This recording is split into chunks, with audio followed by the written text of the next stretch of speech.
Okay, congratulations, change for 2025 participants. If you are watching this, Alexa, pause.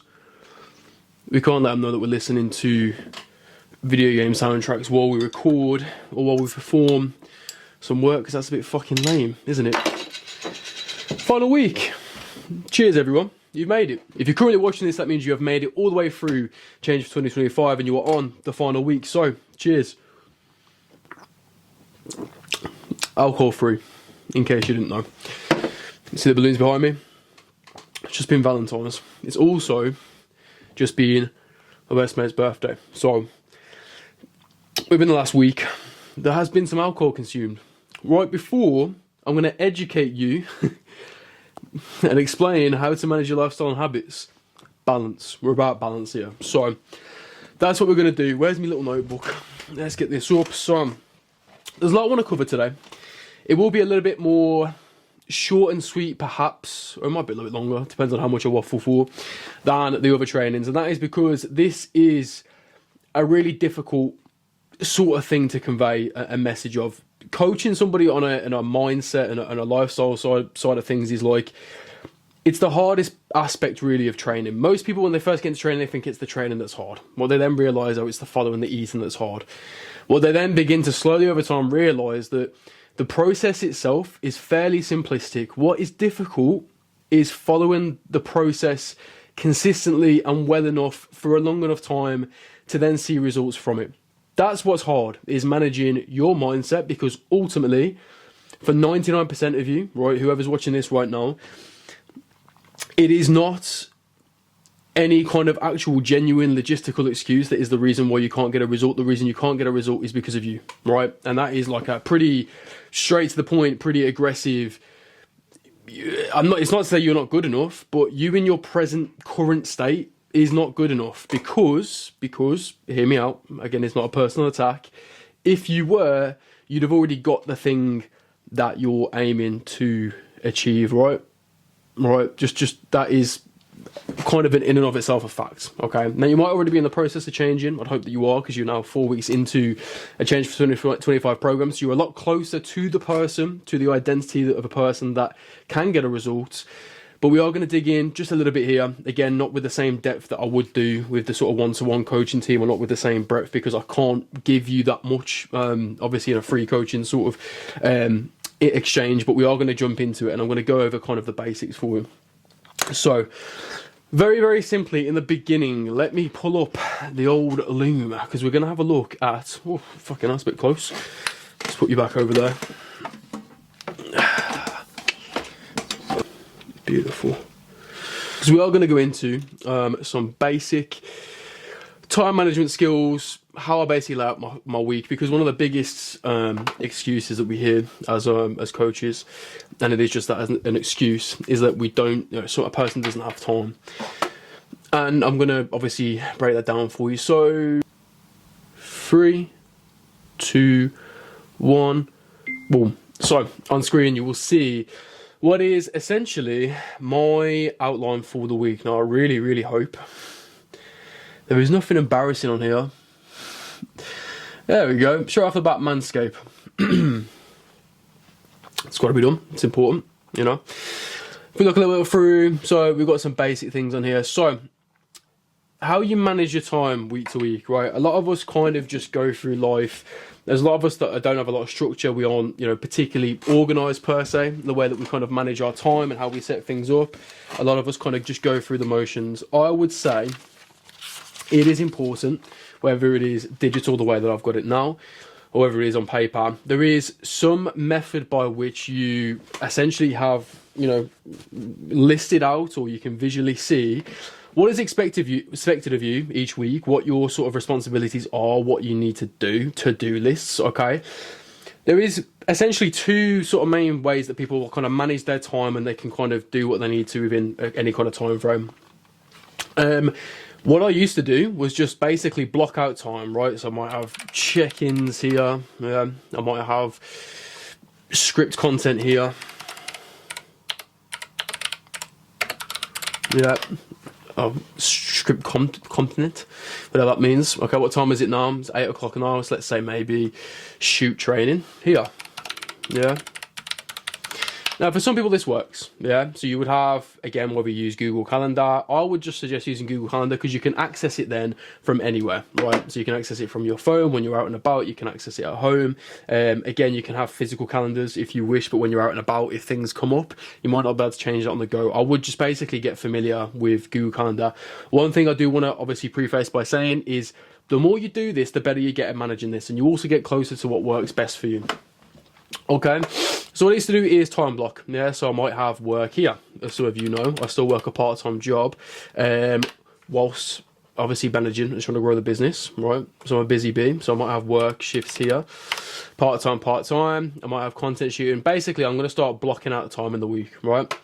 The problem with that, yeah, I don't know what's going to come up, you know, day to day. There might be one day where I've got more energy than the other days, you know, I might have, I think plans can change basically. If I were to have a lie-in on Monday, right, let's say if I'm particularly, I need the recovery, or, you know, basically maybe I plan to get a load of stuff done before work on Wednesday, for example, so I plan to do like a little work block here, but let's say work here was particularly bad, so I didn't get up early, yeah. What then happens for me, you might not be the same, but for me what happens is if I miss this time block, right here, if I miss that, I feel bad. Yeah, and that kind of creates this negative spiral, and I feel like the days got away from me and I've already wasted a bunch of time, yeah? So this didn't work for me. For some people it does. They like having this routine, this rigid structure.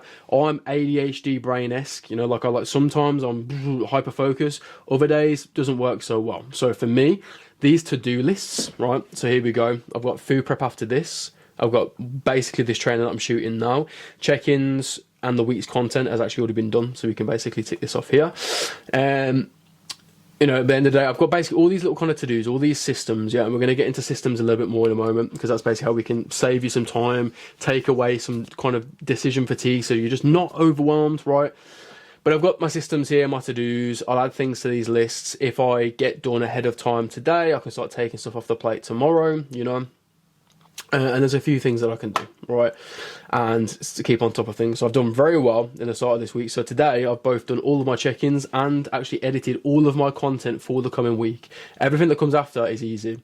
I could probably theoretically be finished with my business work come end of Wednesday, maybe even Thursday, right? Or I might need to just write some emails from here to here. I might just be communicating. I've got ahead of the week. I've basically done all my action points. I can then focus on other things like my training. Now, there'll be a list of priorities for you, yeah? Within your life, there'll be a list of priorities. Training is probably somewhere near the top, but it won't be the top. Some of you have intensive jobs, yeah? I mean, just a job in general, you earn money there. It's important that you actually show up and you get things done, okay? After that, maybe it's family. You might have had a newborn child. You might be entering into a new relationship, yeah? Over here, all right? Valentine's. Will I put as much effort into a Valentine's in years to come? I'd like to think I would, you know, but not to dig myself a fucking grave, you know what I mean? But she won't be watching this anyway. Or maybe she will, and in which case I'm sleeping on the floor. My point being is there's, throughout like your life, there's kind of like these priorities and responsibilities that move and change, yeah? Training might not be near the top. So this is like something that I'll say to like clients or prospective clients is, I mean, that's essentially what my coaching comes down to, yeah? It's helping you manage things and taking away the guesswork. And it's what we're doing here, yeah? So you might be thinking, oh, what plan works? What am I supposed to focus on at which point? Like what is correct, what is not correct? That's what we're doing here, is we're taking away that guesswork, okay? But we also need to do it for yourself, right? Because there are times where training might be high up on the priority list. There might be other times where it comes down, right? And you need to be adaptable when you do that, okay? All in all, when it comes to sort of time management and saving time, right, what we want to be doing is basically having some kind of structure throughout your week, yeah, work out what works best for you. Again, the more often you do this, it's a skill, yeah. Time management, getting it, like being efficient, being organized is a skill. If you just slowly over time put some effort in, you'll be shit at it at first. I used to try and manage my to-dos and manage my calendar, and when I first started doing that, it was all over the place. I was missing things. I wasn't efficient. The more that I've done that, and the more that I've kind of added to that and taken away what works or plugged in what works, basically managing my time management, right? Managing my time management, I've got better at doing that. I've developed the skill for doing that. So I'd start to do it, okay? Some of you might be lucky. Some of you might not have many responsibilities, or you don't necessarily need to do this. You don't need to tick things off. not to blow me trumpet, not to worries me, I am fucking busy, yeah? Like, proper busy throughout the week. Again, working part-time, trying to build a business, doing content, right? To be fair, apart from, like, you that might have kids, most of you are probably not as busy as I am, yeah? Again, training might not be as much of a priority for you as it is for me, but as you can see here, through correct management of time, right, through actually, obviously, doing what I need to do, getting ahead of the curve, it is possible for me, therefore, to basically get everything done that I need to in the week, okay? And that's just, like, the proof is in the pudding a little bit. You've just got to find what works for you. But I would start to practice managing your time, because if you don't, time is going to get away from you. You're going to procrastinate, and, you know, these things are going to sort of get in the way. So, mindset, lifestyle, you know, getting into the time management. So we are going to now dig into, again, the larger point of it, which is, so we've done nutrition, we've done training, pillar of habit, pillar of mindset, which we're doing together, okay? So lifestyle, habit is interchangeable, right? So these are going to be the two that we're covering today. So we're going to get into that. We're going to jump into the whiteboard in just a moment. So here we are. We can come out of this now. So let's move downstairs, where we are going to set up the whiteboard. That's a little bit short, isn't it? Let's go a little bit higher. And again, just to reiterate, that is an alcohol-free beer. I don't believe that my speaking ability, or I suppose presentation abilities, would really be improved in any capacity with alcohol. Maybe back in the day when I was socially anxious on camera, but I'm less so these days. And in fact, maybe a little bit of anxiety would have been better, so I'm not quite as autistic on camera.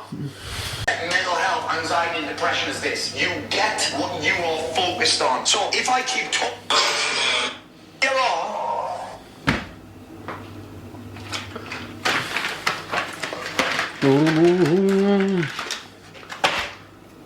So we are back to the whiteboard for training on mindset and lifestyle, which again, with enough time, you will come to realise training isn't the hardest part, nutrition isn't the hardest part, having a plan isn't the hardest part. The hardest part is actually managing yourself, showing up, being consistent, on a long enough time scale. This is what makes the difference between a person that actually gets like long-term brilliant results and not, because you can have a trainee, okay, that trains very hard for a month, 2 months, gets incredibly good results in a short span of time.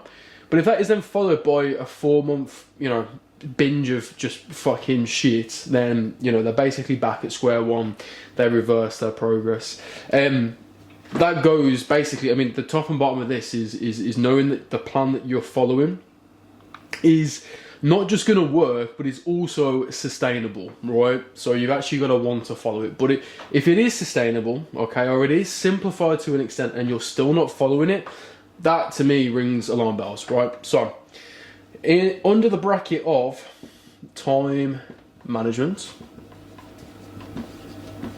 okay, something that is going to help you a huge amount is, right, systems, okay?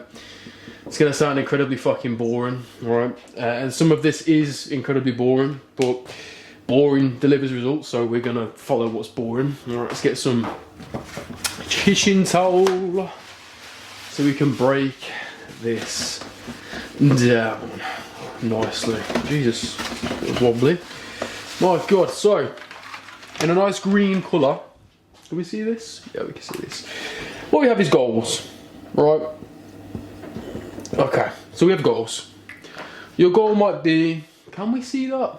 I don't know if we can. Barely. Maybe we don't use green. Maybe green, well, maybe we use black. Sorry guys. This video is not going to hold your attention. But again, as we touched on in the last video, if you are able to watch an almost hour-long boring video of me talking, then you're probably able to adhere to a long term. Okay, so you've got your goals, right? So this might be build 10 pounds of muscle. This might be lose 10 pounds of fat, right? This is the overall verbal goal. This is what you want to do. So you want to look better, so you want to build. But to be fair, even before we get into like a monetary value, you might just say build muscle, build fat, right?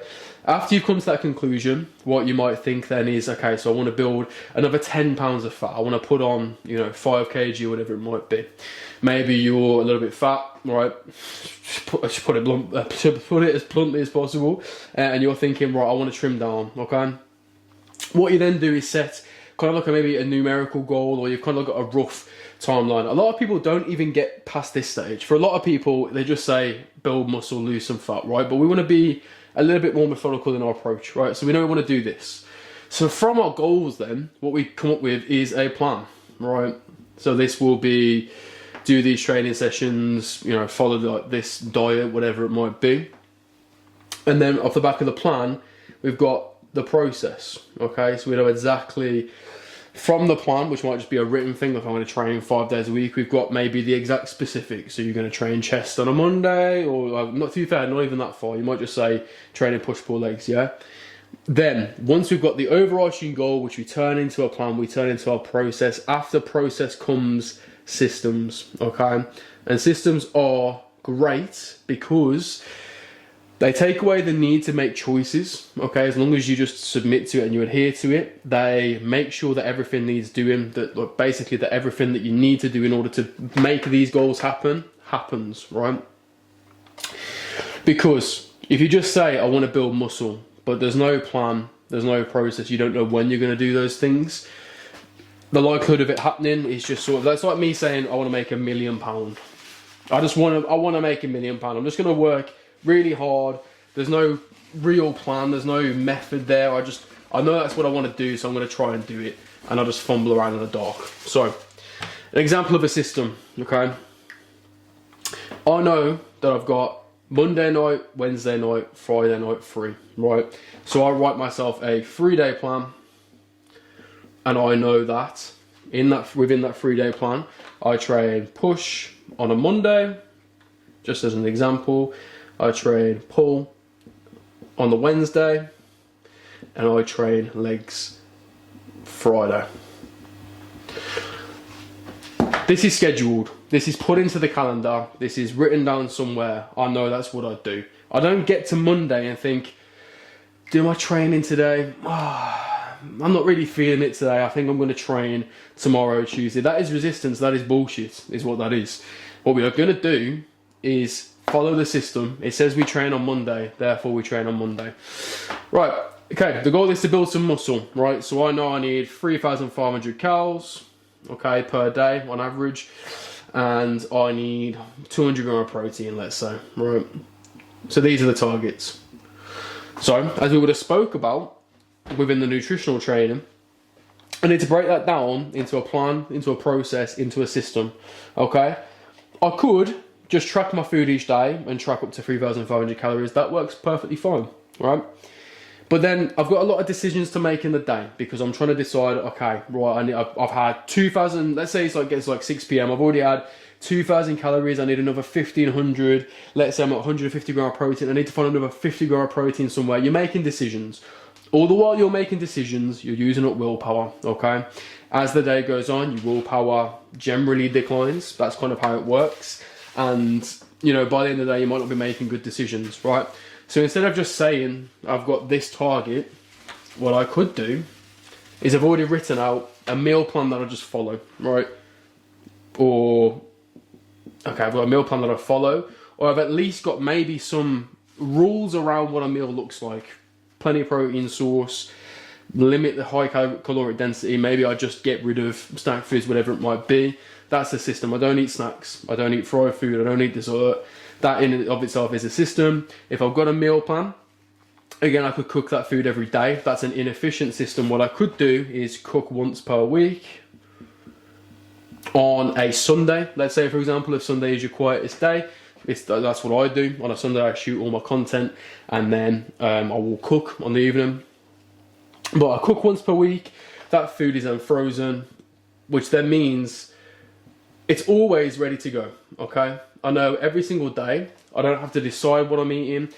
I don't have to, you know, sort of make a decision. I don't have to prepare food. It's already there, ready to go. Apart from some stuff which is quick to put together. So you kind of see what I'm saying now. Like, you've got a goal. You've got, let's say, KPIs. A lot of us will work jobs where we kind of know what a KPI is, a key performance indicator. Again, I know I need to train X amount of times per week to get a result. I know I need to train for this many sets, right?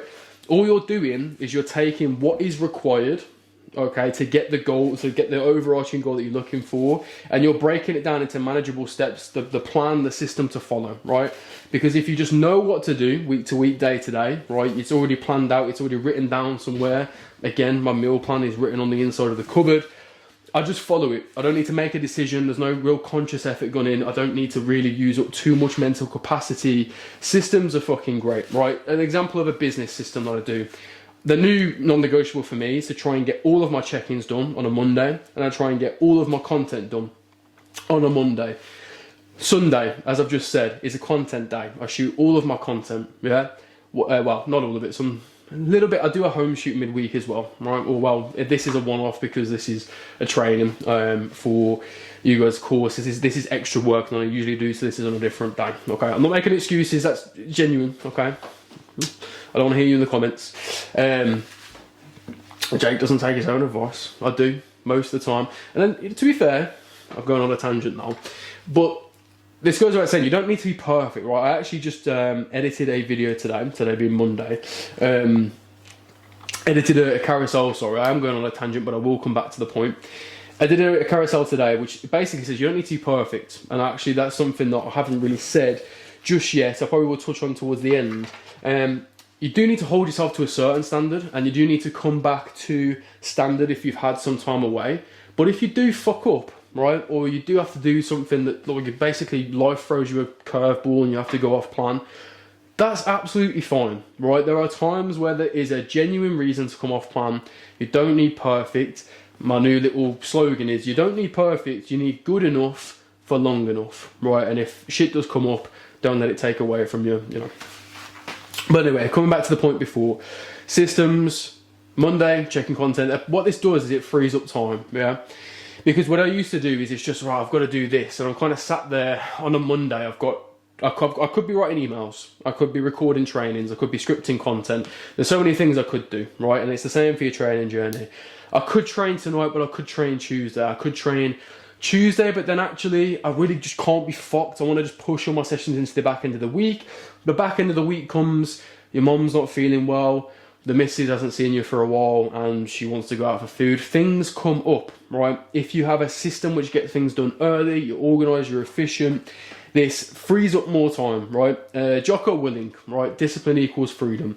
As unsexy as it sounds, the more disciplined you are, the more free you are, because you can make what you want happen, right? You can make what you want happen on a time scale that you decide, not just when you can be fucked. And what that does is it does give you more time, it does give you more energy, because again, common excuses that I hear is, I don't have the time, I don't have the energy. You do. These are all resistances, which we're going to get to a little bit more. We're going to get very deep in the second half of this. But what I'm saying is, think of everything that you have to do. Right, we're going to break it down. You've got a training plan. Week to week, what does the system look like that is going to get you into the gym? Are you training before work, after work? When is the time you're training? If XYZ comes up, how are you dealing with that? Right? This sounds complex. This is what I do with my one-to-one clients all the time. This is how we get like consistent results, right? And it is quite complex, right? And that's why I said I want to keep this one as short and sweet as I can, because you can't really teach it. It's something that you do through experience. You get a little bit better. Training-wise, nutrition-wise, we can talk about fundamentals. We can get like basically through that. I can teach you the information. The application of the information is what it's the reason I've got a job. That's why it's hard, right? Because if we could just get ourselves to do exactly what we knew we should be doing, we get a result, but we can't. I am going on a tangent here. Okay, right. Let's come back to things. So we talk about systems. So yeah. Training, need a system for training, how are you going to get through your training sessions? Nutrition, how are you going to basically control that? How are you getting the food? How are you preparing the food if it needs preparing? When are you eating the food? Even down to like the routine of things, right? All of this, it all comes together, okay? Right then, another point, procrastination. This is something that I am very guilty of, So procrastination. This is something that I'm very guilty of, right? This procrastination is like, this is the enemy, okay? This is the resistance, this is the part of you that doesn't actually really want you to achieve the goal that you think that you do.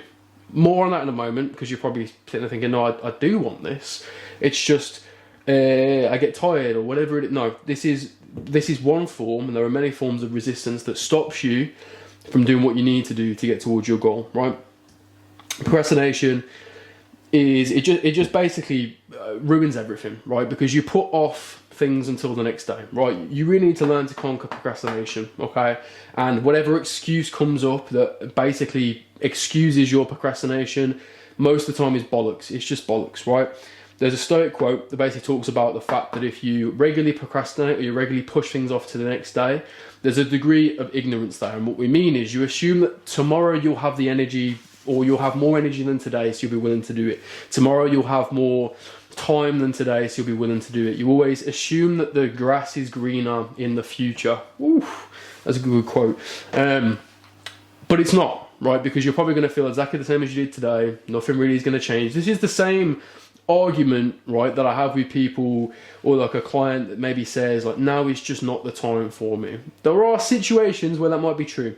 For the most part, there is no waiting on tomorrow, because you're probably, you know, especially as you get older, depending on how old you are, there is a certain age where responsibilities tend to decline. But if you're anywhere from like 20 up to 40, 50, 60 even, generally speaking, you probably get busier with time. There are periods where it goes up and down, but a lot of people take on more responsibility at work, right? They have kids, they've then got more responsibility then. So my point being, there's more expected of you as you get older, until a certain point when you retire, you calm down a bit. You can tell from my skitty scatty brain, I'm probably never doing that, so I'm basically fucked. Are we still recording? We're still recording, beautiful. So handle procrastination. Procrastination is the enemy. Whatever your reason for procrastinating, it's bollocks. If you genuinely have the time, do it today, do it now, okay? On the same token, right, which we'll get to in a minute, you don't want to fall into the trap of kind of overperforming, right? There is also, you will develop willpower by stopping yourself ahead of time as well. So don't try and do everything for the week on a Monday, because it's not realistic, okay? You need to figure out what is realistic for you to do, set out what you know you are capable to do, and outside of illness or traumatic life events, do it when you said you're going to do it, okay? Because if you constantly let yourself down, it's very hard to build that respect for yourself back up. And also, a lot of you are chasing a physical result because you want more confidence, you want more respect, you want to be viewed as a better person, you want to be someone that you can feel proud of. If you're constantly letting yourself down because you don't have accountability, or you need an accountability partner, which again is another form of resistance, even though as a coach that's what I can do for people and that does help them a lot, and that's what I'm doing with you now, because obviously you're self-leading yourself through these kind of coaching trainings. But I will, as you know, probably have dropped you a message a few times on Instagram to see how you're getting on. There's a little bit of soft accountability there, not as much as you get in the one-to-one, but it is there. And there's kind of this need for like accountability and stuff. You need to, you know, to an extent, hold yourself accountable. You can get an accountability partner. You could get a coach, one-to-one. Again, soft sell right there, like straight to the point. You guys know that is what it can be on offer at the end of this, if it's going to suit you well. There's no obligation to. Again, you can take this information and do with it what you will. But that is another thing. If you want that, you have to act basically how you would act in front of other people, even behind closed doors. Okay. Again, another deep point there. Okay. But anyway, so okay, talk about habits and sacrifice. So let's talk habits then. Okay. So habits. What is a habit? That's something that you do on a regular basis. That is something that is a repeated behaviour, right? It is something that you've learned to do over time, experience. Like, there could be good ones, there's bad ones. It's just stuff that you've generally learned to do. Okay, drinking for me. Drinking was something that I would do semi-regularly. It's a habit. In fact, two things right now. Right, perfect example of trading out habits for better ones. You probably wondered, we've wondered before, why have a toothpick? Does he think it's cool? Oh, fucking hell, food gone away. Does he think it's cool? Is it some kind of edgy style choice? I mean, not really. I mean, it tastes kind of nice. But the main reason why, you'll see me with a toothpick, is you will go a few months back. I was heavily addicted and, what's the word I'm looking for? Dependent upon nicotine. I used the nicotine pouches. I was super dependent on them. Basically couldn't get through a day without them. So I got the toothpick to replace, and it doesn't perfectly replace it, there was still a degree of discomfort there, but I got this to replace the nicotine pouch, what you call oral fixation. There's some reading on that. Not as sus as it sounds, okay? But I basically got that to replace the nicotine. Alcohol-free beer, yeah. I like a drink, yeah. I have done for a very long time, but drinking, even a few drinks like a week, is really not conducive to me achieving the things that I want to achieve. So because I do like beer, I can kind of psychologically trick myself. I can treat myself to a beer. I literally thought, I was like, well, first of all, it's a funny little hook at the start of this video, but I thought as well, treat myself to an alcohol-free beer because we're completing the final training for Change 2025. I rewarded myself without fucking myself, right? Anyway, some habits are good. Some habits are bad, all right? Two sides to the coin. Do we need to eliminate all bad habits? We don't need to eliminate all of them, but the biggest ones, the ones that are causing the biggest problems. So you might have, it might look like something like this, right? So they're just like shapes that fill up this space, right? So you've got all your bad habits on one side, right? And all your big habits, and then all the good habits on the other side. I'm thinking of this analogy on the fly, and actually I'm quite proud of it because this is about to look good, right? So we've got good habits, okay? Oh, this is about to be really good. I'm thinking of this on the fly, right? I'm not just a pretty face, and I know I lift weights for a living, but there is a brain in there somewhere, okay? So picture this, right? I don't know how well you can see this, but I really want you to grasp what I'm saying. So we've got good habits, right? And we've got bad habits. Some good habits have more weight, quite like literally, but also figuratively. We're going to get to it in a minute. But they have more weight to pushing you towards your goal, right? Same with bad habits. There are some bad habits that you have that might obviously push you back from your goal, and some are going to push you back from your goal more than others, okay? So you've got some good habits, some bad habits. And obviously, you're going to have a list of these ones and a list of these ones, right? So let's then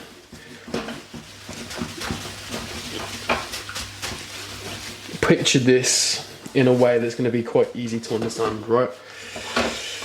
So here we have failure. You don't achieve your goals. All right, imagine it like a pit. This is a pit of failure. This is a pit of success. So you want to fall to this side, right? This is a seesaw. And on that seesaw, on one side we have good habits. Again, some big, some small, some significant, some less significant. On the other side we have bad habits. Again, some large and incredibly significant, some less significant. That's important to be addressed, right? So good habits, bad habits, they have weight, right? Because you can't be a perfect robot, right? There's going to be some things that you're going to fuck up. You basically don't have that much willpower, that much capacity to change everything about you so that everything perfectly aligns with the good habits, right? Not everything is going to perfectly align here. Same with bad habits. You don't have the willpower to stop doing certain things, right? You have to make choices. Like lowest hanging fruit is one thing that we talk about in coaching all the time. You want to focus on lowest hanging fruit, the thing that's going to have the most effect, right? So if I am a person trying to achieve X, or if I'm trying to achieve a result, or with clients, right, we're going to look at their bad habits, their good habits. What is the point of me banging on or nagging a client to, let's say this here is, I don't know, getting 150 gram of protein instead of 140 grams, right? So I'm trying to get him to increase his protein by 10 grams. It doesn't have a lot of weight. Whereas here, this big box could just be to start training at all, start doing any sessions, right? So they have different sizes, they have different weights, but they might actually be equivalent in the amount of willpower that is required to change it, right? So you'd be a fucking idiot to try and address this and not address this. And that's the same with bad habits. This bad habit here might be picking my nose. Actually, I need something that's actually going to have some bearing on our training journey. It's not picking on nose. But let's say I have, right, ready? Professional as ever. Let's say I have a wank every night. Yeah. Okay. It's not necessarily a bad habit. Maybe if it was less frequent, it would even be a good habit, potentially stress relief. But I have a wank every night. It keeps me up for a little bit longer. In the long term, it might give me troubles with relationships, but right now it's not that bad, right? Now let's say big box is I'm currently getting drunk 2 nights a week. 2 nights a week, right? Again, it is crucial that I address the bad habit first, right? So this goes for habits. This also goes for your process in training, right? We want to focus our efforts on the things that are having the most effect on our progress, whether that be good or whether that be bad. There is a law that states that 80% of results comes from 20% of the work, right? So you get most of the results from the little of the work, okay? In a training sense, this could be putting some effort into your training and just generally eating pretty well, right? That's going to give you most of the results. The other 80%, right, of the work could be things like supplements, meal timing, right? Doesn't matter anywhere near as much, okay? If you're not here, if you're not really doing the basic bare essentials, there is no point in worrying about this because you're going to do too much, you're going to overwhelm. Focus on the 20%. Focus on the 20%. If you're doing that consistently, you can manage it and you want to speed up your rate of progress, then you can worry about the rest. For most people, for me at the minute, again, because training is so far down the list of priorities for me, when it comes to my own training journey, I'm just focusing on the 20%. All right, most things are pretty accurate, but I'm not worried about in-depth supplementation. I'm not buying loads of supplements because I'm already investing more money into my business. That's where I want to put more of my money. That's putting money where my mouth is. That's what's of priority importance to me. Beautiful. So, again, resistances and excuses, right? So, let's talk about excuses really quick. Because again, this is something that will take a little bit more time to break down the hand on the surface, yeah? It's going to take some deep work. You're going to have to probably figure some things out about yourself that you might not particularly like, you know, and that's something that is potentially what is required for you to actually get a result. You didn't think you'd get this in coaching, did you? All right? You thought you just get a plan, an action, all right? And, you know, for some people that does work. I'm not trying to dig into your psyche to a point that's like incredibly uncomfortable. All I'm saying is if you are really struggling to take action, this is some of the things that we need to be thinking about. Actually, before we get to excuses, let's actually break down goals first. Okay. So again, we touched on goals already, but you probably haven't thought in depth what a goal actually is, right? And this is getting a little bit deep. And again, you're probably thinking, how does this possibly relate? It does, and you'll see how in a moment. What is a goal on a deeper level, right? A goal, you are trying to basically, right, attain something you don't have. So here you are in the present, okay, and we're hoping that in the future things are different, all right, because a goal is wanting to get something which you don't yet have. So here you don't have it, over here, whatever it might be, you now have a thing, right? Don't have a thing, do have a thing. Hear me out.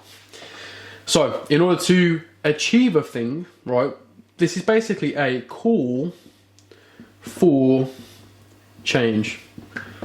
So that's what we're hoping happens. We're hoping that there is some positive, oh my god, what's happened here?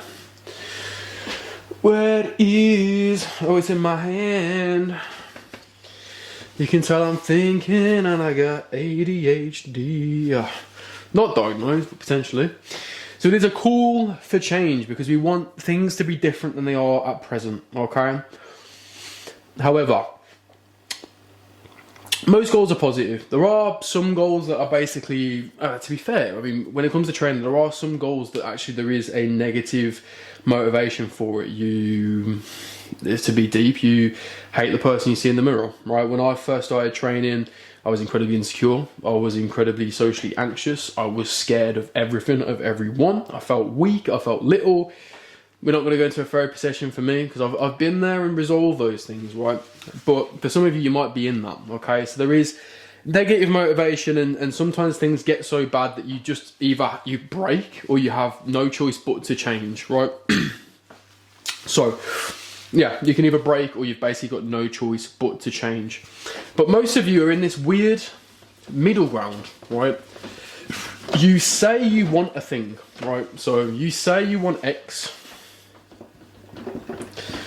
Say you want X, okay? Well, how can I actually, let me think about this actually. Okay, we've got it. So, we're gonna start here, yeah? So we are starting down here, okay? So let's say our y-axis, or basically the height of the thing. We get over here, so this is time, okay? So this is time.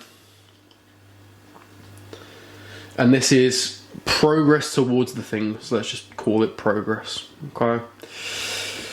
So naturally, we are at this point in time. We can't go back in time, so we start at present here, right? And we currently have no progress towards the goal that we've got, right? And we want this thing, or not finish, we want this goal so bad, or at least that's what we say. We're calling for a change. There's part of us that is calling, that basically wants things to be a little bit different, right? So you think that if we really wanted that thing, we'd move from here up to here, right? In an essentially linear fashion, right? For most of you, okay, you might have been trying to get a result for fucking years, right? Or at least for a very long time, okay? So you've been going along this path. How much closer are you? Some of you might actually have managed to get about halfway, right? Take this 4-week free training, for example. How much have you have made, like how much progress have you actually made? Okay, if we're going to dig things, we're going to really dig in deep here, the way that I would with a one-to-one, okay? How far have we got towards the goal, right? You might have done half of the things, you might be half the way towards the goal, or you might have acted, 50% perfectly, okay? Some of you might be very close. A lot of you, because real change takes time, you've got to be patient with yourself because it does take time. You're going to be here. Some of you are here. Frankly, some of you might even be below where you started, right? So, what's even more interesting is you probably started out on some upward trajectory. Things are going well. Self-sabotage. End up back here. Maybe you try again. Self-sabotage. You're back here. At this point, you might have lost some hope. So you come down again. You try a little bit more. Self-sabotage again. Why does this happen? Why do we do this? There's a lot of reasons, okay? But a very good chance, right, if you actually do some deep work, right, a very good thing, the reality probably is again, there's a multitude of reasons. There's a lot of reasons why this might happen. And again, we're going to get quite deep here, okay?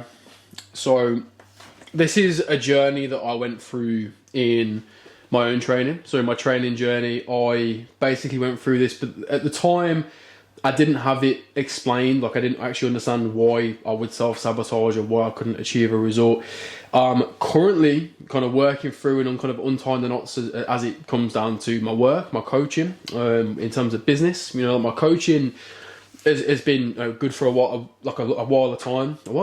It's been good for a while, but in terms of like the actual business side of things, like doing trainings like I'm doing now, or whatever it might be, I've been pretty bad at putting that stuff out, and it's basically comes down to the same reason, right? I said to you at the beginning, or near the beginning of this video, that like you're not at your goal because you're not the person that is capable of achieving that goal right now. That doesn't mean that you can't become that person, but for right now, you are not that guy. You're not that guy, pal. Maybe I'll put that in that meme in edit. Probably not, because this is about work, right? Hear me out. You're not currently the person that you need to be. So you've got your current self over here, okay? You're not necessarily sad, right? You might be, you know, you could be very upset, right? But you're not necessarily sad. You're kind of just coasting the way that you are. Or again, you could be unhappy. So this is what we call identity 1, okay? This is where you are right now. You want to get to this person over here. This person over here, this is you. This is the same person as you are today. However, their beliefs, their values, the way they act, their habits are very different, right? Or at least they're different enough to have achieved the thing that you want to achieve. This is identity 2. You're not after a goal. You are not after gaining 5 more pounds of muscle. Sounds wrong. Okay. What you are after is the identity, or becoming the person that does the things, believe the things, acts in the way that is necessary to build 5 more pounds of muscle. Deep, yeah? Every single goal I have now, obviously, I still explain, right, what I want to achieve, right? I still explain that, okay? I still outline that. I want to achieve X, Y, Z.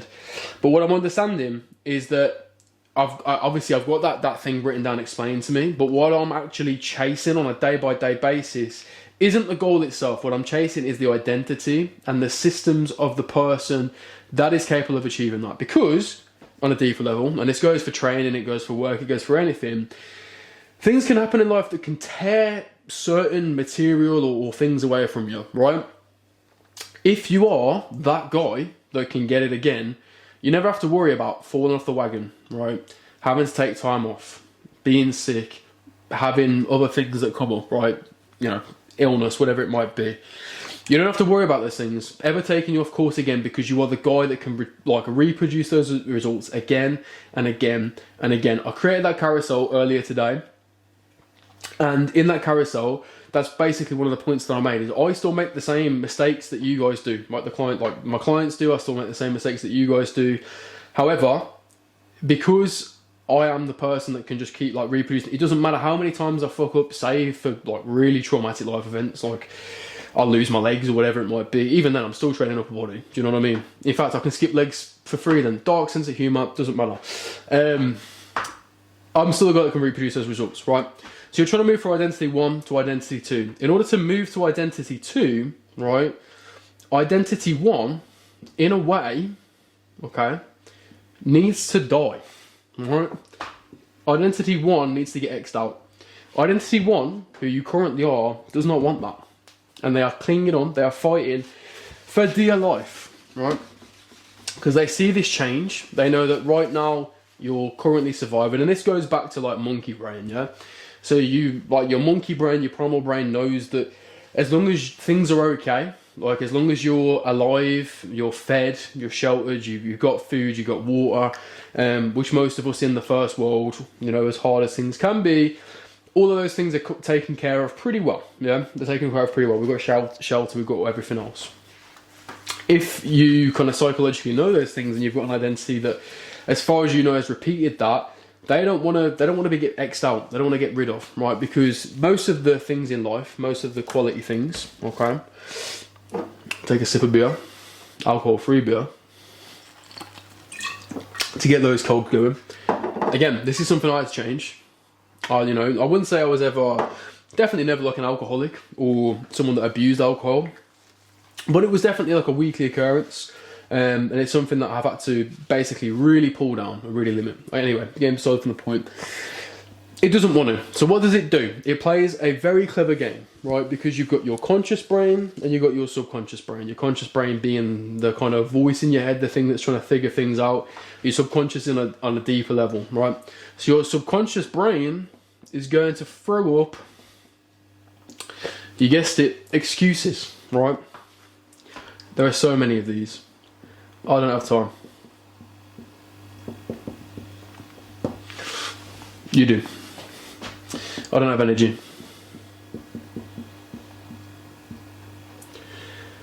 You do, okay? I don't have time. I mean, I've put out, I might put somewhere the YouTube. I mean, if you go onto my Instagram, I actually made like both a carousel, like an image rotation, and like an actual talking head reel of why you do have time. You genuinely, there's probably some of you out there, if you're Elon Musk, right, politics aside, because I'm not trying to say he's a good, anyway, if you are Elon Musk, right, you're at work at 8 hours a week, right? Fair enough. You might not have time to dedicate to this. If you owe anyone else, you do. If it is that important to you, bearing in mind that taking care of your physical health, you know, obviously taking care of yourself gives you more energy.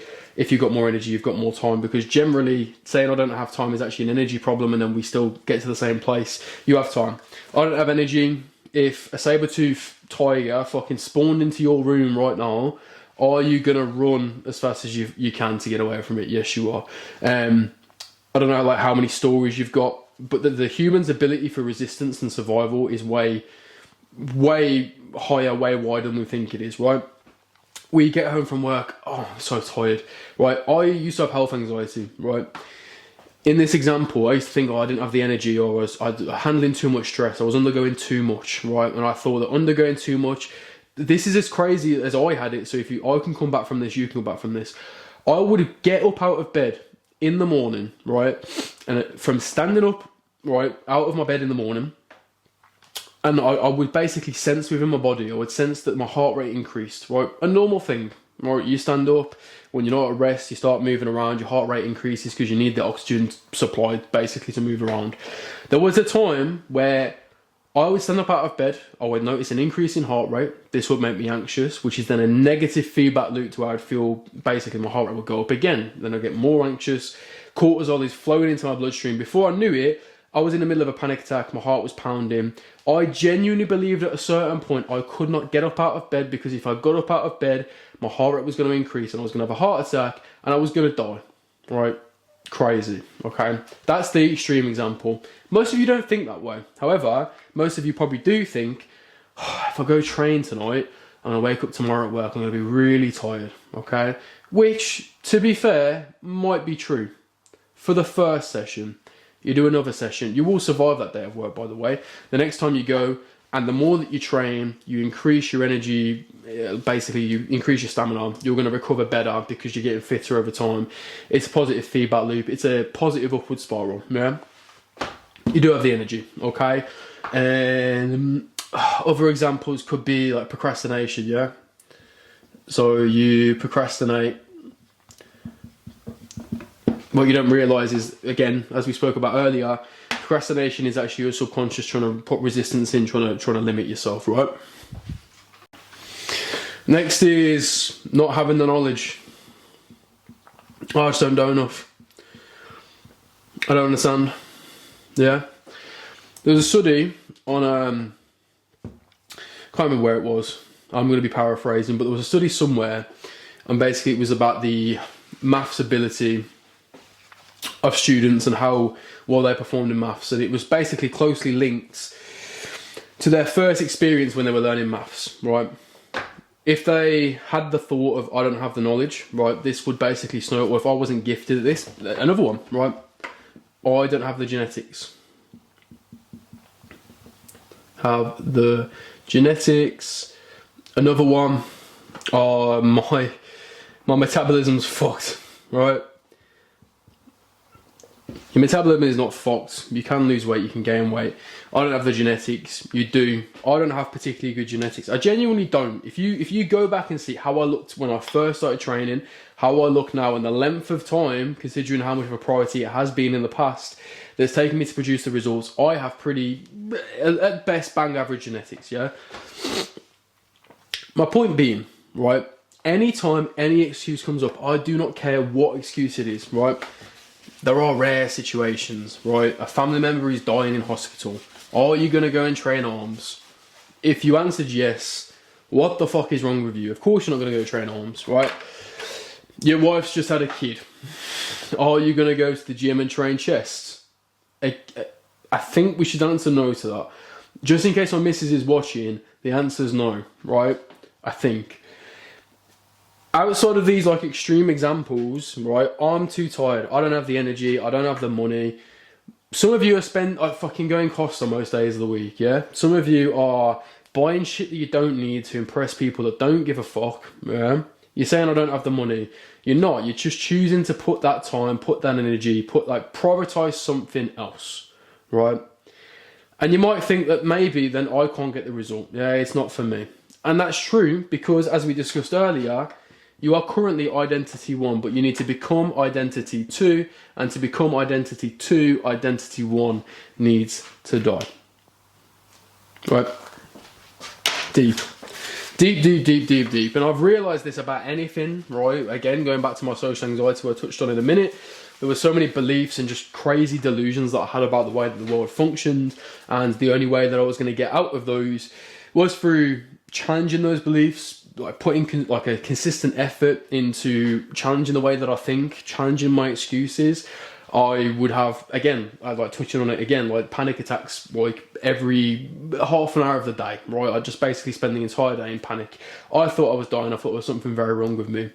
There was a certain point I had to challenge that belief, and I had to basically think, maybe there's not anything physically wrong with me. Maybe it is actually just anxiety, right? And it was a super slow process, but eventually I did come to the basically the belief that actually I wasn't dying, right? My heart was sound. I was looked after by, the doctors, thank fuck. And yeah, like there was nothing actually physically wrong with me, but what was wrong with me was mental, and I had to slowly work through that. Okay, took a really deep, darkish time, and we are just getting into better shape, which seems like a shallow pursuit really, but it's not. Cybernetics, if any of you have ever read that book, it's a quality book, and basically the guy that wrote that was a plastic surgeon, and some of it, like his study and stuff, was basically off changing the appearance of people, and some people by changing the appearance of their face, they did become a new person. They took on like a little more confidence. Some people didn't, and it was digging into that. So on a deeper level, voice break. So it is quite deep because I've just had a voice break. I'm going to leave that in for authenticity. On a deeper level, like we are just on a surface level, we're just getting you into better shape. But like you guys know that there is pain points, there is emotion tied to what is your day-to-day habits, what is your current physical appearance. We're changing that, so it is that deep. And I just burped and I just fucking ruined it. Right, moving on. We cover what's the goal. One to change, but the identity clings onto for dear life. So yeah, obviously, like you could imagine identity 1, right, as almost an animal. Yeah. So what is an animal going to do when it's threatened? It's going to fight back. It's going to try and run away. There's so many things it's going to do to try and basically stop that from happening. Okay? So think of it like that, and it's just going to help to understand it a little bit better. Right? I hope you're following this, because it is probably denser than you thought it might be. Right? So I'm going to change what all identity cleans for itself. This is self-destruction. Right? So yeah, we talk about self-destruction all the time. Like, why do I do things to like fuck up my progress? Why do I do like things that don't align with what my actual goals are? And when you understand this, it just makes sense, because you again, like almost becoming better, whether it's in training, whether it's in work, that does come with like some degree of discomfort and some degree of challenge. If you want to be a better person, generally you're going to have more responsibilities, things are going to be more difficult for you. It is harder to do, but that's why it's valuable, because hard things are valuable, right? If everyone had the thing that you're after, it would therefore lose its value. Supply and demand. If everyone had it, it's no longer valuable. It's no longer in demand. Okay, so understand that.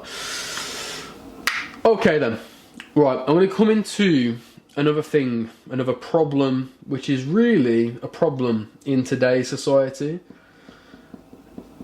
More so than others, right? Previously, this might not have been so much of a problem, right, if we're trying to take action on the things that we would like to, because sometimes it isn't just the fact that you're clinging to a previous identity, right? So we've got here, I don't know if you can see it, dopamine detox. Yeah, this was something that was incredibly popular not that long ago. It's something that the self-help bros talked about a lot, which is obviously where I got my start in wanting to, help people and chase physical results, whatever it might be. Battery's about to go. I'm gonna go change that. Okay, are we in autofocus? There we go. So, as discussed, this probably wasn't so much of a big issue before, and it was something that was really popular. That recently, for some reason, it spoke about less, and that is this idea of a dopamine detox. Okay, it's not. We'll dig into it anyway. So, what is dopamine? Dopamine is essentially like the motivation molecule. Yeah. So it's not the thing that you get after completing a task, right? Which is what some people almost confuse it with. Like some people think that you get dopamine from things, where actually dopamine is almost like the thing that drives you to take action, right? So it's the motivation molecule, right? This is why like people that have like a diagnosed dopamine deficiency really struggle with taking action on things. It could be anything. It could be as simple as brushing your teeth. Like it doesn't have to be anything like big and grand. Like it could be something that is just as simple as this. But it's the motivation molecule, right? So back in hunter-gatherer days, right, you probably spent most of your time in a lovely field, yeah, with trees. We're about to do some fucking terrible artwork, but stay with me, right? So here you are. Here's Caveman Bill, yeah. He's got his missus, right? So he's got Caveman Sheila, yeah. So she's here, right? They probably have sex every now and again. That's like a dopamine thing. That's good. He picks berries, yeah. So he's basically. A lot of the time he might have a cave to go back to, yeah. So he's fucking some kind of bedroll in there, yeah. So this is his life, yeah. So we just basically wander around, pick berries every now and again. You're out in nature, there's nothing particularly that stimulating. Nothing's really going on. Nothing's changing. Every now and again, saber-toothed cat comes, fucks up your day, So as humans, right?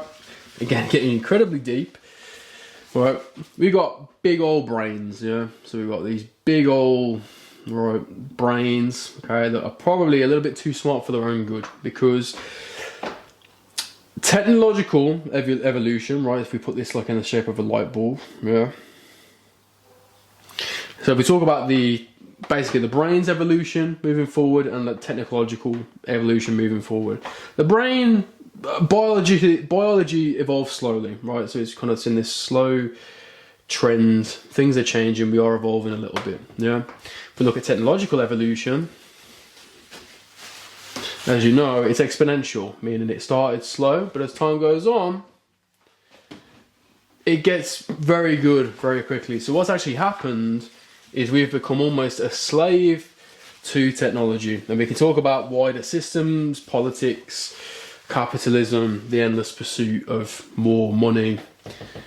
That is not this kind of video. We're talking about how to get bigger biceps, yeah? It probably already feels like we're getting too deep, but that's the point.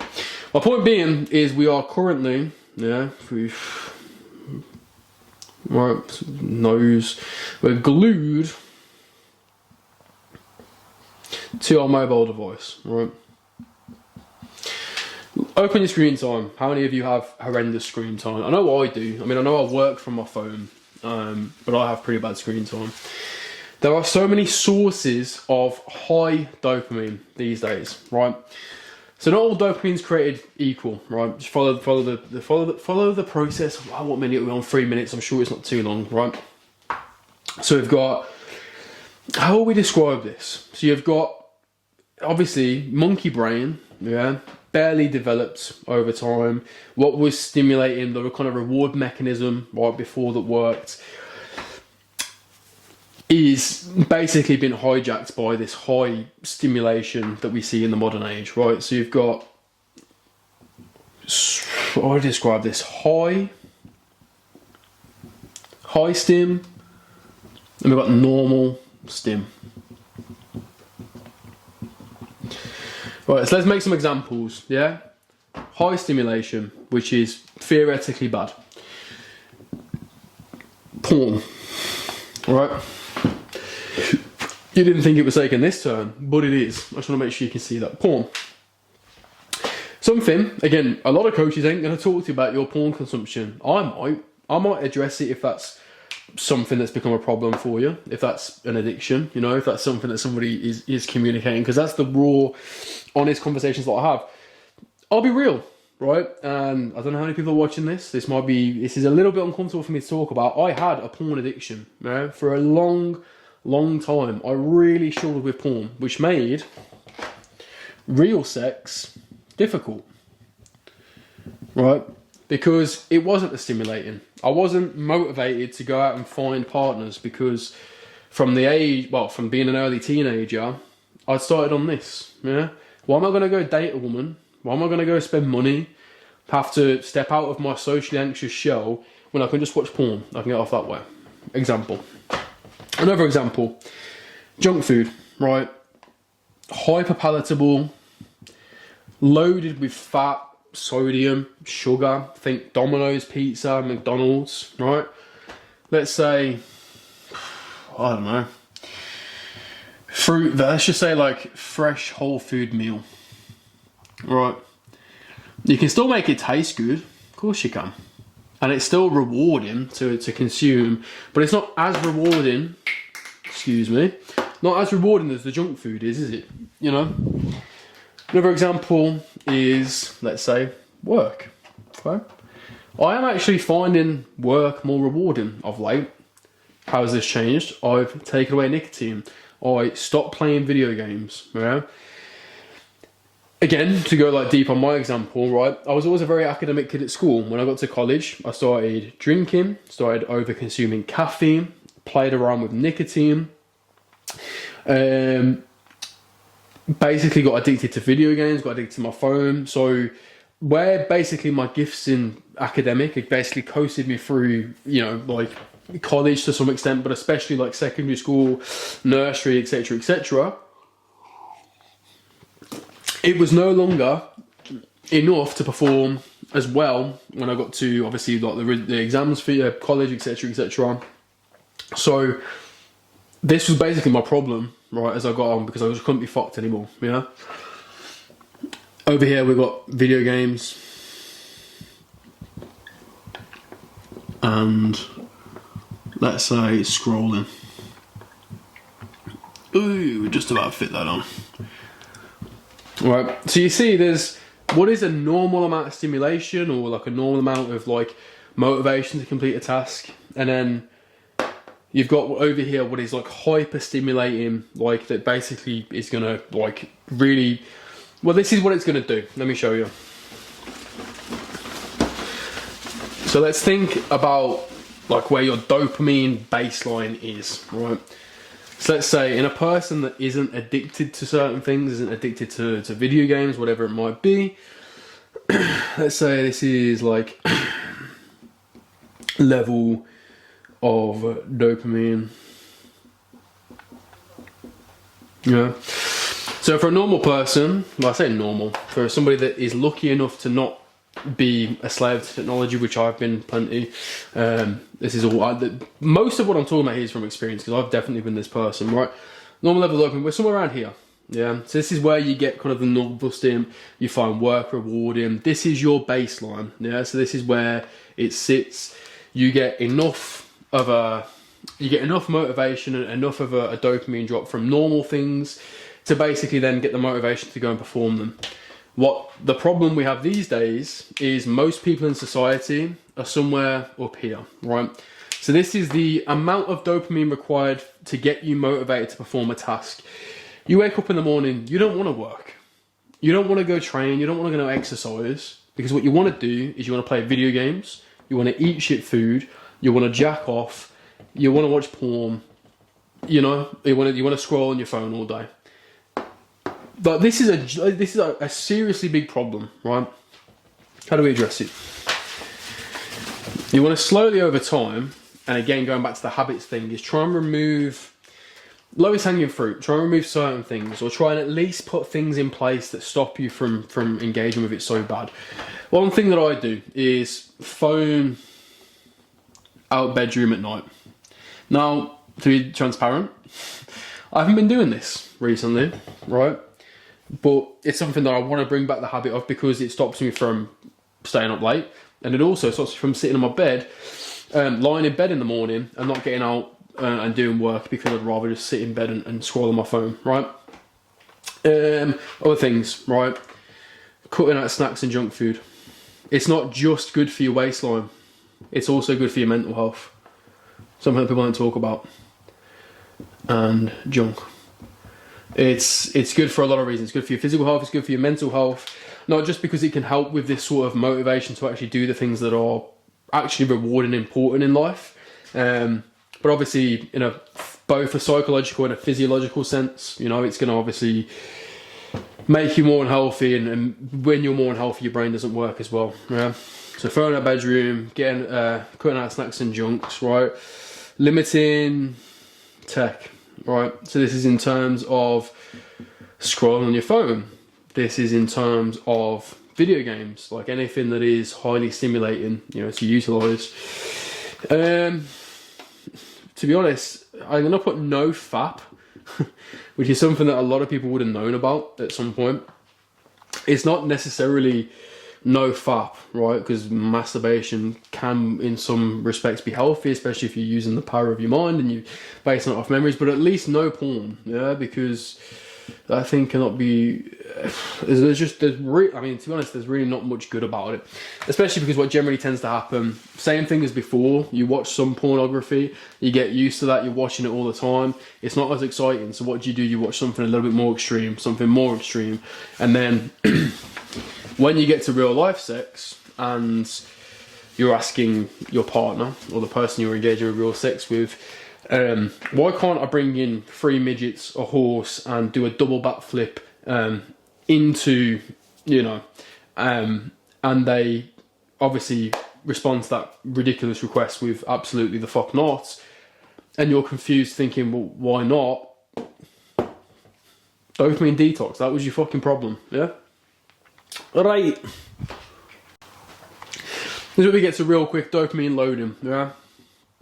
So, you know you've got to limit these things, but realistically, are you going to get rid of them completely? Right.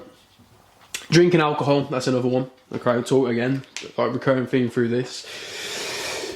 Are you going to get rid of these things completely? Probably not, right? Almost, you know, as a general rule, like your dopamine every day after you've slept and stuff almost gets like a reset a little bit, right? So, just really quick to explain this concept, right? And this is the whole idea of like doing the hardest thing in your day first. The earlier you can train, the better, because as your day goes, right, willpower declines, right? So your willpower is very high here and it's low here, right? So what you want to do at the start of the day, if you can, is as your day begins, do the things that are low in dopamine, yeah? Maybe it's your work, maybe it's training, right? And I say training is low in dopamine. Training is should be a rewarding experience. If it's not, you know, a lot of us go to train and we need to have blaring music. We need to be amped up on caffeine, amped up on nicotine. I was that guy. Again, another sign that you probably need this. But try and put your low dopamine activities earlier in the day. And if you want to, not right before bed, but if you want to scroll a little bit or watch movies, for example, if you want to have sex, right, there's a reason why we probably have sex most on an evening. I don't know about you. I might engage in said activity and I am ready for a nap 9 times out of 10, yeah? So try and do the hardest thing first. If you've got a to-do list, yeah, take a look at it at the start of the day. Whichever thing you least want to do, try and leverage having that high willpower in the morning and do that thing first.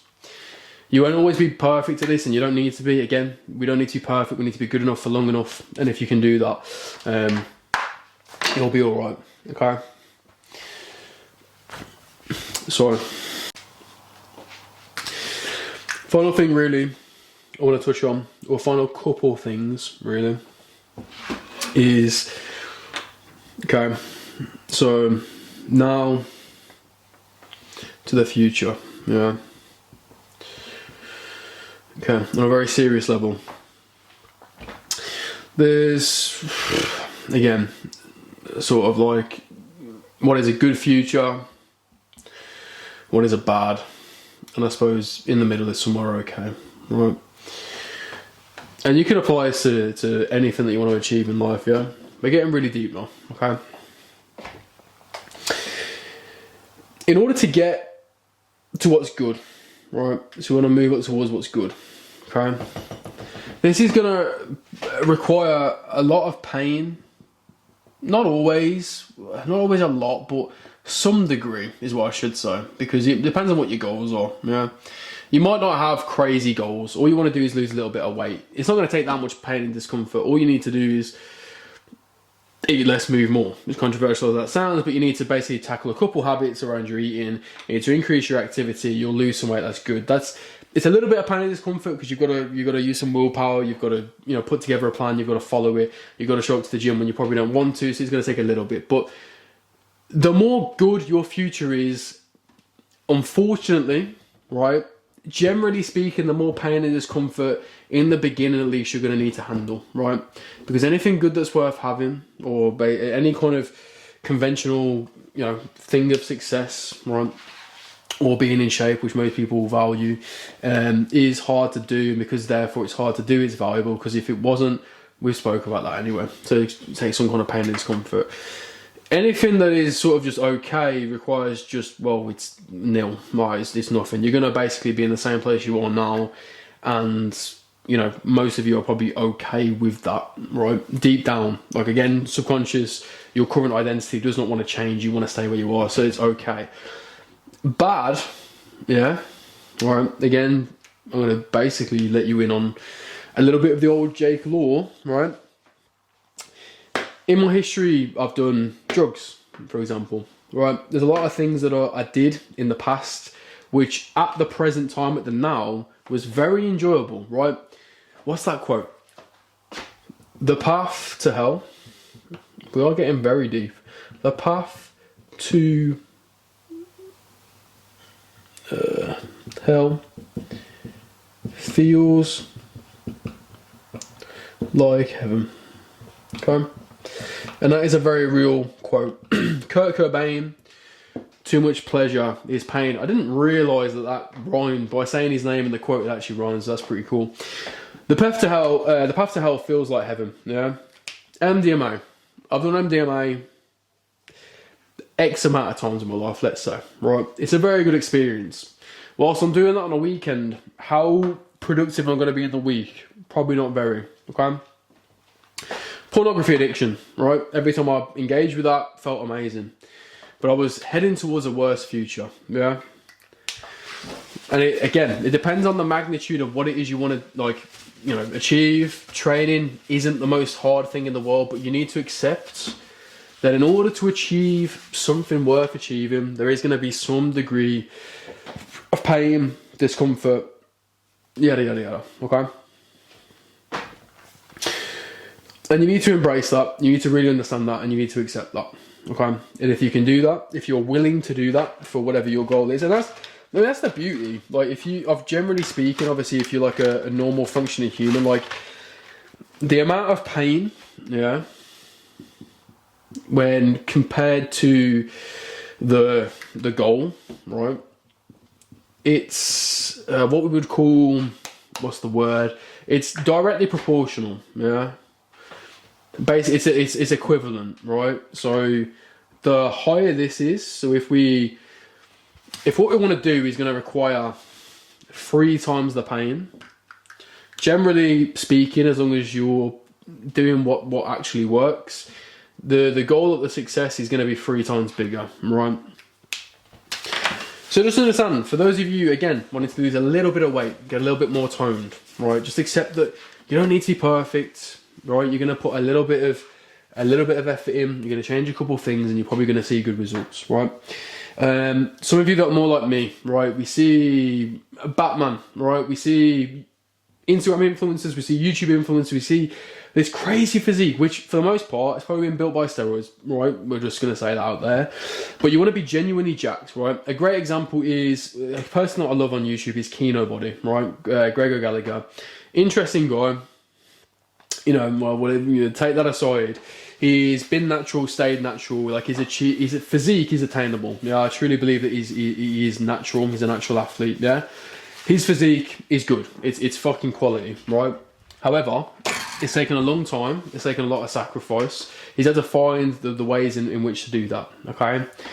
So understand that whatever you want to achieve, if you want to achieve more than the average person, if you want a physique that's just going to fucking blow people's socks off, you're going to need to sacrifice to some extent for that, right? And you could either rush to that, or you can maybe take a more relaxed approach. Like I am right now. Like I say, like I'm not perfecting everything in my own training journey right now. I'm doing enough to see a slow, steady rate of progress while I put more time and effort into the very thing that we're doing right now, okay?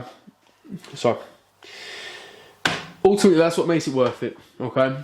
So, you might think, oh, well, it's kind of shit that like, I need to go, like undergo some degree of pain or some degree of change in order to get what I want. But it is proportional to the reward at the end, so it balances out, yeah? So, like, you feel pain here, but then afterwards, right, so you've had to cut out drinking. Right, let's give some examples. Cut out drinking. You've had to stop snacking. Cut out drink, stop snack. Yeah. You've had to put time into meal prep. Time into prep, whatever it might be, yeah? So there's some sacrifices here, there's some pain, there's some discomfort here. Over here, we've got your beach holiday to Cyprus, yeah, where I went once. Okay, I was once there. In the run up to my holiday in Cyprus, there was a lot of sacrifice. When I went on holiday to Cyprus, I was lean. You know, I built some muscle. I looked good on the beach, yeah. This feeling, I mean, not just this, but also when I got home as well, like I put it on my social media, yeah, so I get respect. Like people know how hard it is to do that, yeah. I get respect. I also get you know, some degree of authority, especially in my job at the moment, because the more in shape I get, the more people trust my opinion, because humans are sex cells, we're very visual creatures, yeah. So what I mean is, you pay your rent now, you get to live in your house later. Yeah, or you get to live in your house, is what I mean. If rent is paid, you get to stay there without any issues. If you don't, you're going to pay for it later. This is the long-term, short-term sacrifice for long-term gain, short-term comfort for long-term pain. There's been a lot of like fucking quotes coming out of me tonight. I don't know where they're coming from, but they're real.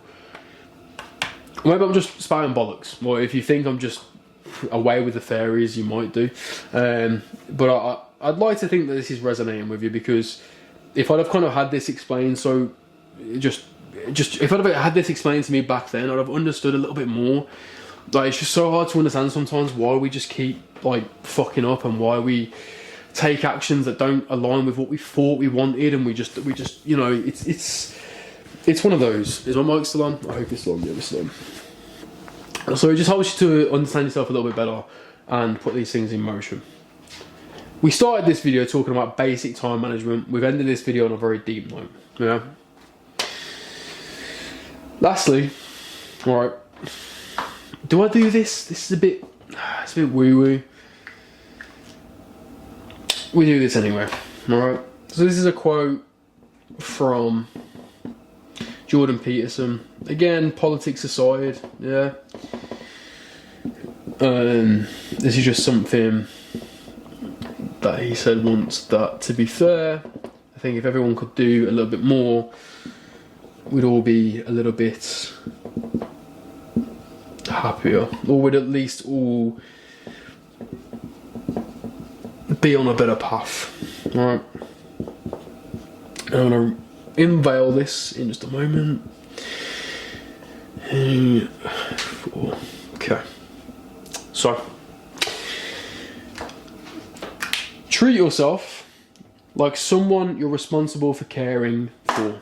Yeah, there was a study done in people's adherence to I think it was an antibiotic course of drugs, right? There was a study done where they basically tested like an individual's adherence to like a course of antibiotics, yeah? So they see like how, like basically did they complete the course, were they consistent in taking the medicine that was required, etc, etc. And when it came to themselves, I don't have exact numbers, exact statistics, but it was kind of like touch and go. Yes, they weren't that adherent. There was another study that basically looked at as a general populace. There was a large N, so it was accurate results. That looked at when it might have been like a person's cat, for example, or a person's dog.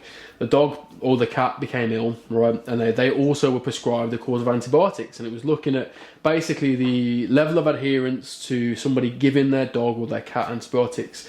What's fucking mad? I know I love animals. I've had animals all my life. I've had horses, cats, dogs. I love them all. Yeah. What is mad is that, basically, statistically speaking, a person is more likely to follow more perfectly the antibiotic protocol for solving an issue for their pet than they are themselves, right? So this is just human nature, yeah? If you're responsible for caring someone, it might be a pet, it might be a kid, you give more of a fuck at making sure that they're okay, yeah? So what you need to do is start viewing yourself from third person a little bit and treat yourself like someone you're responsible for caring for. And on a deeper level, in order to do that, you need to have some degree of self-love. If you don't have that, we need to cultivate that. We need to find out how to get that, right? Because if you don't love yourself, you're going to repeatedly make bad decisions. You're going to stay the same as you are because you don't respect nor love yourself enough to go through the pain that is required to get the end result. This feels like a bit of a mic drop moment. My coach friend Suki, recently in my content, he's every time like I do something, I'll do something like in like reels or like cinematography, and I'll kind of like give him a look that's like, oh yeah, that was good, wasn't it? And he'll always say like, oh, bro really thought you did something, okay? And with this video, I think to a certain extent, I think I did a little bit, okay? I think I did a little bit. Because when I was first exposed to these ideas, right, and these aren't my ideas, by the way, this is regurgitated. This is regurgitated to an extent, but it's put together in a package that I kind of handpicked stuff, yeah. But I do hope that's kind of helped you to understand a little bit, maybe why, you don't take action, okay? And in a coaching capacity, again, it's knowing when to push and when to pull, because there are times with a client that I'll just give them a kick up the arse and say like, look, this needs to be better. There are other times where if there's genuine things going on, where they need more of that nurture, and it's knowing when to do that. So, speaking of a kick up the arse, right, 4 weeks now into this free coaching program, yeah, so like, have an honest reflection. How are things going? I do hope that a lot of it has helped, and I hope that you are, well on your way to getting some results. You should have probably seen, some degree of results. As we had the little graph earlier, like there's going to be someone that's absolutely flown. If you're that person, well done. Please, if you are that person, send me your results because I want to share them on Instagram if you'll let me. Because I want to demonstrate that what I'm putting out obviously works. And there will be some of you that are all the way up there. There will be some of you that are somewhere in the middle. You're making okay progress. There'll be some of you like near down the bottom. Okay. So what it comes down to now. Obviously the hands-on support is as limited as it was from me with yourself. Probably won't continue from this point. You can always message me on Instagram, even if this is like months after you've obviously been through the 4 weeks free coaching. You can always come back and message me, ask me for advice, I'll always give it. But like, in terms of the frequency of messaging, that's going to stop now, right? Some of you will have learned enough that is going to carry you through into, obviously, whatever result, whatever goal you're going for. And that is fucking amazing. That's what I actually, obviously, initially sought out. That's what I want to achieve with this, yeah? Some of you, again, who either aren't flying, you're somewhere down here. Some of you, there will be some of you, right? I know for a fact there's at least one person that signed up for this 4 weeks of free coaching and might not have watched a single training, or they might have watched the training, but they haven't trained a single time. They haven't followed, they've basically actioned on nothing, right? My point being, if you do need a little bit of support, right? All you need to do is reach out, and I'll probably have some kind of thing on the email through which this training comes with.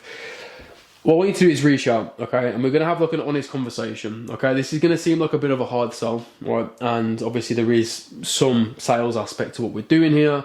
As I said in the beginning, I wasn't, trying to hide the fact that I'm hoping that some of you come through the free coaching and want to come into the one-to-one team, because you see the value that is there. You know, you'll see how the accountability, the support, the day-to-day communication, every single day if you want it. Yeah, you can ask me the most ridiculous of questions. You can rant to me about your day. I'm going to be there, I'm going to reply, and I'm going to be there to hear about it, yeah? Some of you might see that, right? And you might see what the one-to-one coach has to offer.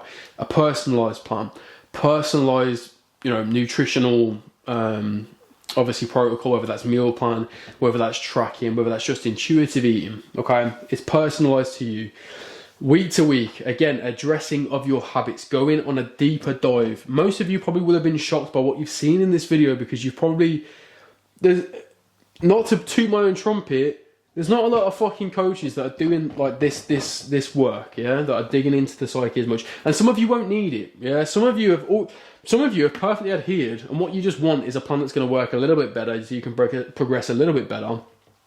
And all you need is me to go, right, make this change this week. And some of you are action, yeah. And it doesn't need to be as deep as it has been on this training, but some of you have seen that and probably been a little bit like shocked, like, oh, this is. I thought I'd just get a training plan, just a meal plan. This is the depths that I go for the one-to-one team, okay? And as far as the industry standard goes, my coaching isn't as expensive. Yeah, we can talk about that. There's multiple options. My coaching really is not that expensive because, you know, it's up and coming, and obviously my dreams, you know, everything that I've just talked to you right now, I'm applying myself in business because I want to be, you know, I want to get there. Right, and hopefully that passion comes through, not just the passion for the business, but also the passion for coaching you. Hopefully that's shown through. My point being, yeah, if you want a little bit more, if you just want to hear what the coaching process might be like, whatever it is, there will be some kind of like call to action within the email. But obviously just reach out, let's have an honest conversation, yeah? Like, it'd be great to obviously jump on and obviously talk to a few of you guys. If I could get testimonials, that'd be amazing. Yeah, even if you don't want to join the one-to-one coaching, you've got no interest in that whatsoever. If I could get some kind of, like, obviously depends on how comfortable you are. Video testimonial is like gold to us. Yeah, if you could get like a video testimonial from you, like talking about your experience, talking about what you can take away. If you're willing to record yourself for that, amazing. Second best if you just want to type something out. Yeah, like and be genuinely honest as well, because this is constructive feedback, because this program here will at some point be something that will be paid for. Like, it's something that I'm thinking of trying to like put together like a group coaching experience. You weren't guinea pigs, because it's all principles and stuff that I've done with the one-to-one team. So I don't feel like you're a guinea pig, because you're not. But in essence, this style of delivery, like the week-to-week training, like whatever it is, apart from you in the first intake, because there would have been a week gap. There is a reason for that. I'll explain at a later date. But there would have been like week-to-week training. It is like a different style of delivery, so it is, you know, etc., etc. But I'm waffling now. But the point being, if it spoke to you and you see it, and you know that, for example, like you've seen like some results, but either you're one of these people down here that you haven't taken any action, or maybe you did but you want some better results, or maybe even you're getting really results but you're just blown away by what you've seen, yeah, let's have a conversation, let's get in touch, we can have a call. There's no obligation to join. I'm not going to be salesy on the sales call. It's all down to you. I'm genuinely so relaxed. Like, if you jump on, great. If not, not a problem, because I think what I put out, and I think the message that I sell speaks for itself, you know.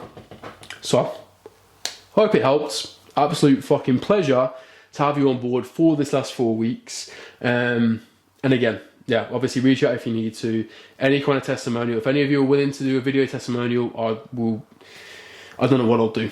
I'd do a lot for that, because that means a lot. And it's social proof that I know what I'm talking about, because we're on the up. Anyway, peace.